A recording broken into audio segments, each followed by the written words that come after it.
Et contrairement à Dante aussi, où on avait oublié que Dante était chanté parce qu'il n'a jamais été mis en musique, par exemple à la Mm. Renaissance. Mm. Le TAS a été mis en musique par tous les musiciens de la Renaissance, de toute l'Europe. Dante, non. On sait simplement qu'on a des traces de quelque chose qui aurait existé, mais il n'a pas été investi. En revanche, dans les traditions populaires, il est resté vivant, mais on l'avait oublié aussi. Et c'est ça que c'est cette tradition populaire que l'enregistrement qui est en cours, préparé, et l'expérience de la rigoucade dont va nous parler François, est très importante parce qu'elle réactive quelque chose qui a existé en Corse, mais qu'on avait oublié. Je te laisse la parole, François. Voilà, alors, ce travail que nous avons fait avec la locale sur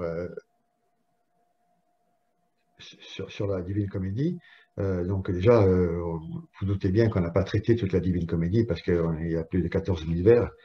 Il aurait fallu une année entière de travail hein, pour faire tout ça, de chant, je dirais, pour tout faire. On a opté sur un choix qui est tout à fait personnel, hein, puisqu'on on a choisi quelques extraits de l'Enfer, quelques extraits du Purgatoire, et le 33e chant entier du Paradis, celui qui clôt l'œuvre de Dante. Nous avons, on a tenté l'expérience, hein, on s'est jeté à fond la caisse dans ce travail qui n'était pas, pas évident, parce qu'au résultat, la seule pièce du 33 fait plus de 35 minutes. Donc déjà, rien que le 33 était déjà une œuvre en soi. Et après, donc, tout doucement, les choses se sont élargies, puisque au fur et à mesure qu'on avançait dans le temps, on a investi un petit peu le paradis, l'enfer et puis le purgatoire pour arriver au total maintenant, il y a 11 chants. 11 chants donc, qui font la totalité du travail qu'on est en train d'enregistrer, qui a bien avancé d'ailleurs, hein, qui est déjà largement, la moitié du disque est déjà réalisé. Voilà, donc les choses avancent régulièrement. Donc on enregistre chez Jean Bernard, euh, comme Patrice d'ailleurs, hein, au même studio que Patrice. Et voilà, donc ce travail, il s'est fait aussi parce que, comme disait tout à l'heure Francis, je, je suis tombé à peu près moi aussi dans la marmite à peu près à la même période, puisque j'ai commencé à travailler sur la musique traditionnelle en 80, puisque j'ai fait une maîtrise de musicologie qui s'appelait le discours populaire de l'île de Corse, le discours populaire musical de l'île de Corse. Et depuis, je n'ai jamais arrêté. Voilà. Donc, je suis rentré dans cette recherche et là, je n'ai jamais cessé pour arriver jusqu'en 2010 où j'ai présenté un doctorat. Donc, ça a pris 30 ans de travail sur le terrain, de recherche, d'enseignement à l'université. Enfin, donc, un tas de choses qui se sont comme ça accumulées. Et donc, quand Karl nous a proposé ça, euh, dans ma thèse, il y a un chapitre entier sur l'harmonie traditionnelle, et je voulais voir s'il était possible d'appliquer, de mettre en pratique ma théorie. Et donc voilà, ça va donner ce que vous entendrez dans pas longtemps, ou que vous pouvez déjà entendre en partie, hein, puisque sur le site, il y a le concert de Paris en 2015 euh, au Collège de France. Voilà, donc c'est un travail où j'ai essayé d'appliquer tout ce que j'avais appris et découvert en analysant, en écoutant, en travaillant sur la musique traditionnelle, sur la musique polyphonique essentiellement traditionnelle. Et voilà, donc j'ai fait des créations qui, je pense, sont restées quand même assez proches de la technique de chant, qui est une technique polyphonique corse, et en même temps avec des choses qui sont d'inspiration autre, parce que il fallait en même temps que ce soit une création et non pas seulement une restitution de Barsi qui existait déjà. Donc voilà. Donc c'est un travail qui est toujours en élaboration, parce qu'il y a encore deux chants qui sont en train de. Il y a les deux derniers qui sont encore en élaboration. Et on espère quand même pouvoir présenter le disque au tout début de 21, enfin entre janvier, février 21. Janvier, février 21, je pense que le disque sera disponible. qu'est-ce que je peux rajouter? Ce que tu dois dire, François, c'est d'abord que vous chantez strictement le texte de Dante. Et ce Tout que à je fait, voudrais oui. que tu disais, c'est ce qui a frappé tout le monde, aussi bien à Lugano comme moi, ce qui m'a frappé aussi quand la première fois qu'on vous a entendu, c'est le naturel avec lequel vous chantez ce texte-là, comme si c'était du corse. Ben, le- l'avantage, c'est que, et puis je ne sais pas si tu te souviens sûrement qu'on a eu de longues discussions avec tous les grands spécialistes qui étaient à Lugano, Oui, autour de, après, bien sûr, parce que c'est toujours autour d'un repas que les choses se disent le plus souvent. Euh, on- c'est il y a énormément de paroles dans cet italien du 14e qui existent encore en Corse et qui ont disparu pratiquement dans l'italien contemporain. Parce que là, j'ai lu tous les textes que je chante, enfin, qu'on chante avec le groupe.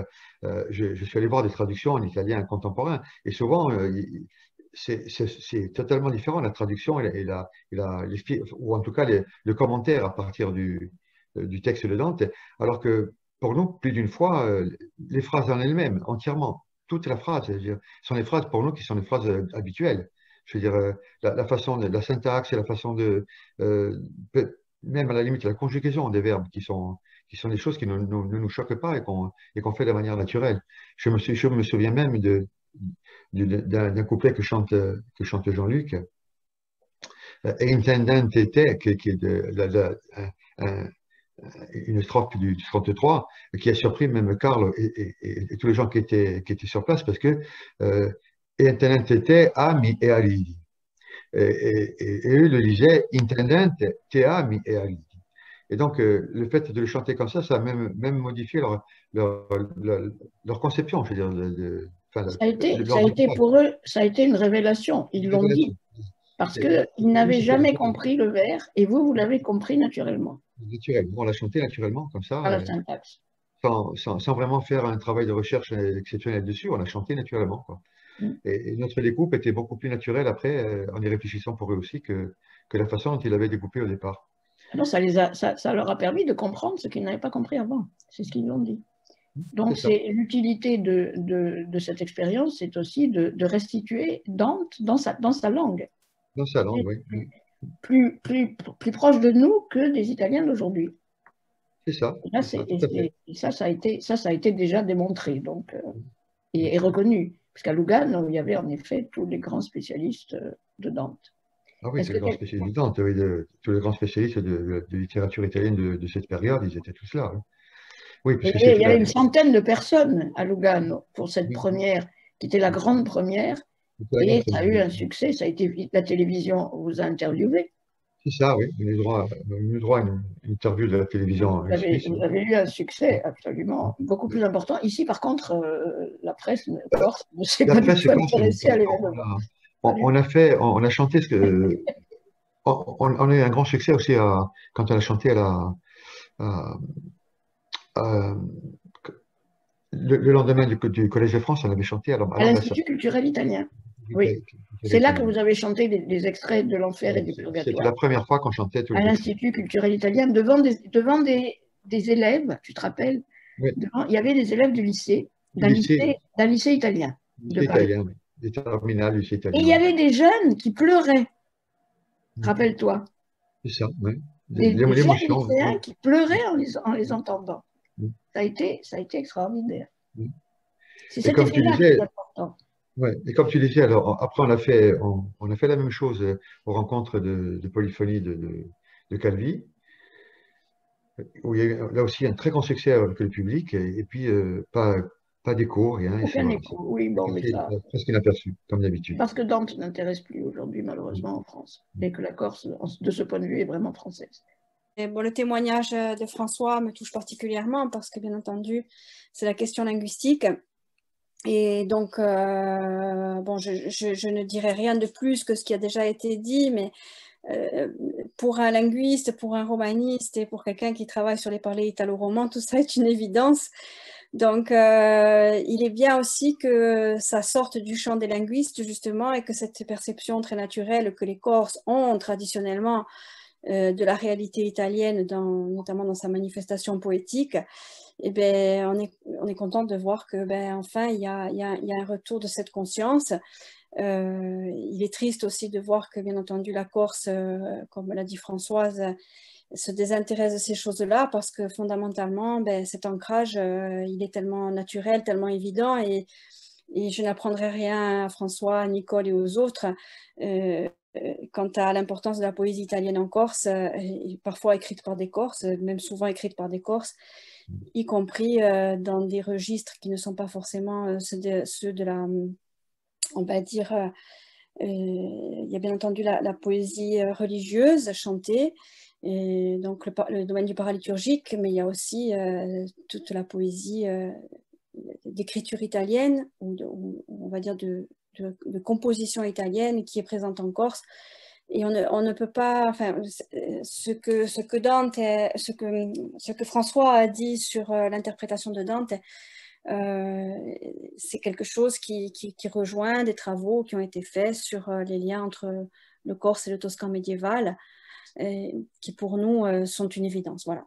Donc c'est juste une petite parenthèse, je ne suis pas sûre d'apporter grand-chose. Bien entendu, sur les traductions aussi, je pense que en tant que linguiste, on a peut-être notre contribution à apporter, tout au moins sur peut-être des points qui peuvent demander un travail un peu plus approfondi, puisqu'on a des pratiques aussi qui permettent de désambiguïser parfois certaines difficultés que vous pouvez rencontrer. Pas directement, mais j'étais très intéressé à le procès de François et ça serait intéressant aussi de reprendre à la réflexion parce qu'effectivement, on s'est toujours posé la question pourquoi on n'a pas de traces dans la mémoire d'un Dante cantato, tandis que, par exemple, dans le recueil de Frottole du début du XVIe siècle, pardon, on a plusieurs airs pour chanter i capitoli, donc la terza rima. Et ça serait intéressant parce que ce sont des formes polyphoniques à 3 et à 4 voix, et un parallèle entre la tradition orale et l'application de techniques de chant, ou surtout de techniques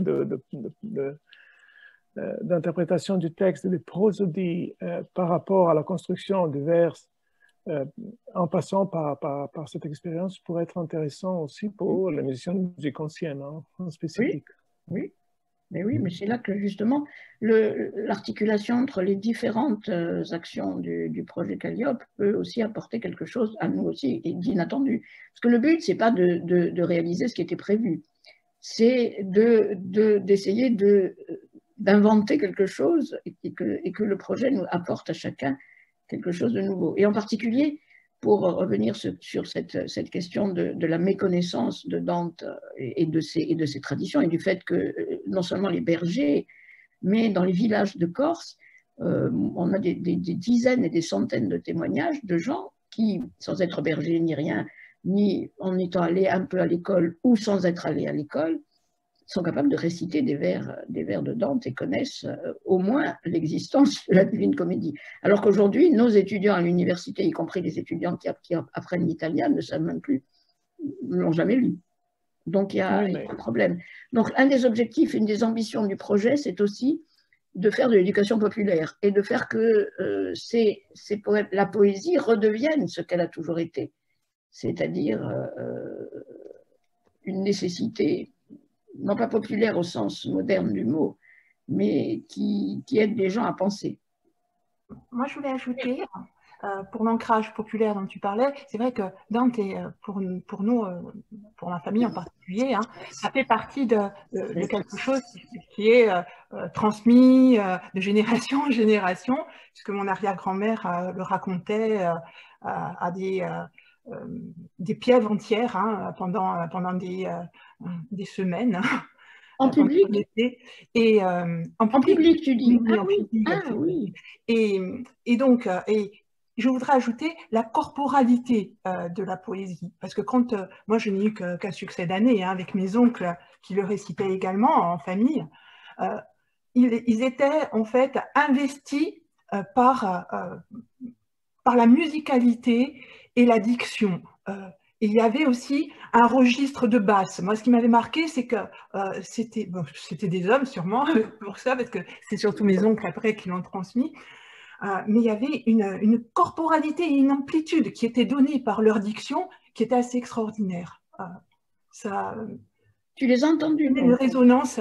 Tu les as entendus? Ah oui, oui. Moi, lors d'un repas, on était tous ensemble. Et puis, à un moment donné, justement, on dînait, ça leur rappelait quelque chose la divine Konévidi, et il déclamait. Il déclamait, et quand il déclamait, ils étaient investis comme c'était des personnages. C'était plus, je veux dire, seulement membre de la famille. C'était vraiment, on avait cette corporalité du vers, je veux dire, et c'était amplifié.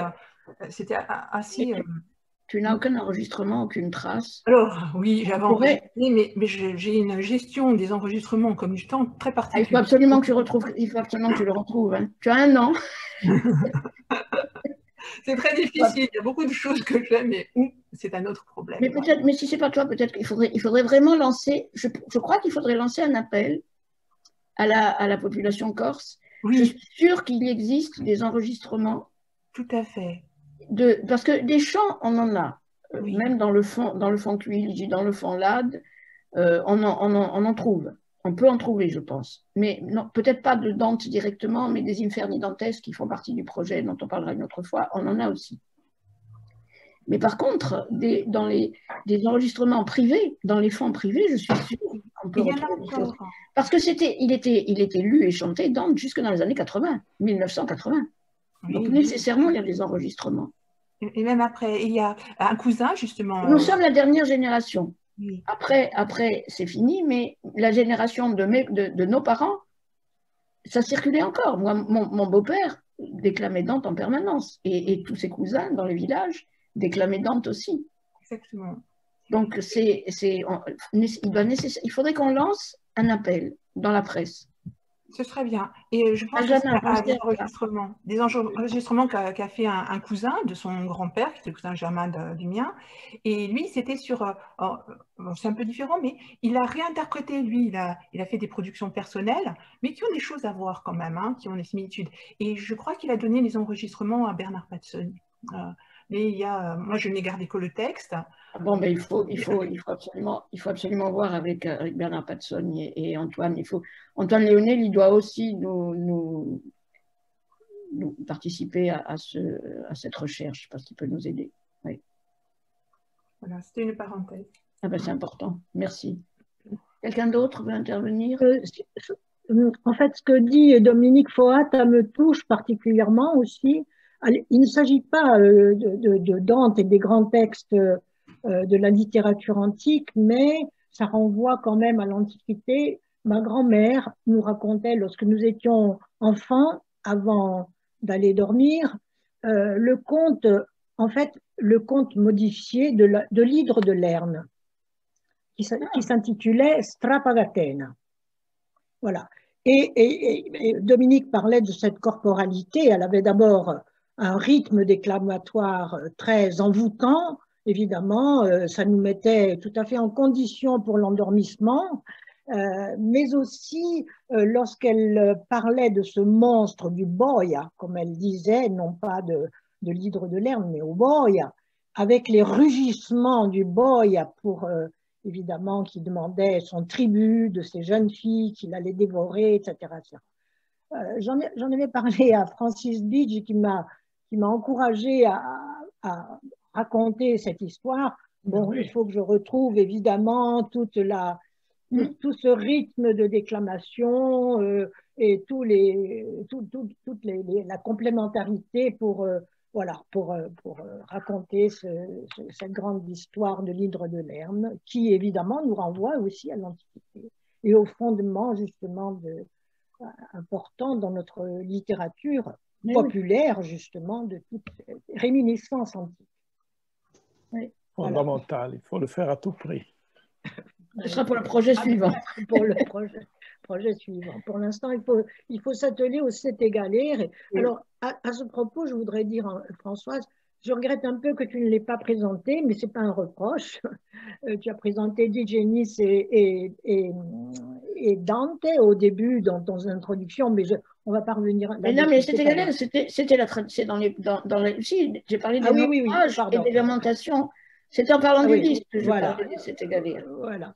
Alors, en fait, effectivement, ça n'est pas les postures de la Renaissance, disons de la musique savante qui réinvestissent le populaire, mais en fait, moi, je fais le travail inverse. J'essaye avec mon expérience, l'expérience que j'ai, par exemple, de la poésie improvisée, même si je ne suis pas moi-même poète, mais j'ai tellement entendu de Chiame Rispondi. Je ne suis pas non plus universitaire et docteur, mais les recherches, j'ai fait des recherches, évidemment. Euh, je réinvestis ce bagage-là, bagage populaire, dans ce qui est d'extraction savante. Voilà le fil qui m'anime, enfin le fil qui conduit notre pensée. D'ailleurs, j'associe Gigi et Cathy à ce travail. Mais c'est pour ça que je pense que Francis est d'un grand secours et je le supplie. Écoute, moi je viens quand vous voulez, je suis un Belgique. Voilà. Quand tu peux. Je change le ciel gris avec le ciel bleu. Voilà, d'accord. Très bien. C'est entendu, Francis. C'est entendu. Dès que ce sera possible. Dès que ce sera possible. Voilà. Mais Francis, Et peut-être que s'il y a un confinement, il faut venir se confiner ici. Oui, mais exactement. À Pigne, au moins ça servira. Alors là, le paradis, exact. Et ce que je voudrais dire aussi, c'est que ce travail conjugué, enfin, tous ces projets, que ce soit Digenis, Dante, les Sept Égalères, vraiment, c'est nourrissant et j'espère qu'on va se retrouver aussi à un moment donné, même si les projets sont très identifiés, mais qu'on va se retrouver justement pour échanger. Bien sûr, bien sûr. Voilà. C'est tout à fait. C'est important. Il faut régulièrement, oui, voilà. bien sûr. Cette transversalité. Et à la fin, il est prévu un spectacle, un concert-spectacle commun aussi, à la fin de l'année 2021. Magnifique. Merci encore Françoise pour toutes ces Merci à vous. propositions et de nous permettre justement toutes ces réalisations. Merci à vous et c'est la constance de chacun qui a permis et la patience qui a permis qu'enfin ça puisse se faire. Est-ce que quelqu'un d'autre veut intervenir?